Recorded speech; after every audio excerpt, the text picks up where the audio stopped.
Hi guys, this is Functioning Right with Steven Slack. Today I'm going to be going over the ankle again and basically the stability for the ankle. But before I do that, I wanted to recap a little bit of what we did before. First what we did was we figured out if the ankle needed range of motion. Then what we did was we attacked or approached the joint. We tried to get that to function a little bit better, get a little bit of mobility in it. And then we went into some soft tissue work, which we went into last time basically. We did a little foam roller, baseball, stretches, and now we got the joint moving. And with that said, I want to go over a little bit into the foundation of what each joint needs to do. For example, the ankle joint in and of itself needs to be mobile. So what that means is we need to have all degrees of range of motion, squat down, run, lunge, and it needs to be flexible enough for that so that it can be functioning right. The knee needs to be stable or controlled. The hip needs to be mobile. The lower back needs to be stable or controlled, and then the upper back needs to be mobile, able to rotate, flex, extend.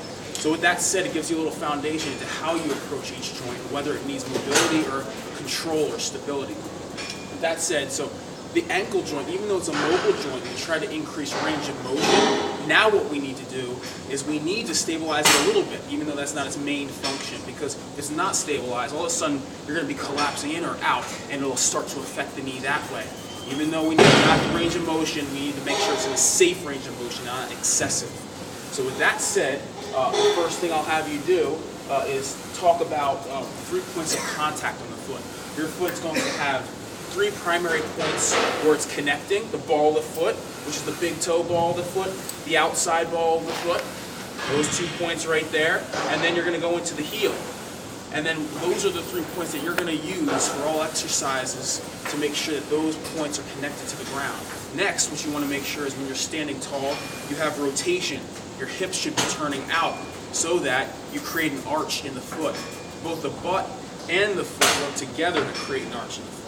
Now you want to challenge that, and how we usually do our stability stuff is through static or still, and then dynamic, which is moving. So first, for static, you want to think about different planes where you can challenge that. For static, I'm going to hold here on a single leg. I've got 3 points of contact, and I'm rotating out. If you're looking at the front view, standing here, rotating out, I can hold on to something, or I can do it here to challenge myself a little bit more. Next, you want to challenge a different range of motion. In the squat pattern, you should be deep in there, 3 points of contact, rotate it out with the knees. I'm making sure I have 3 points if I'm really crazy trying to go into a single leg version of that. You can use an aid again to hold you up.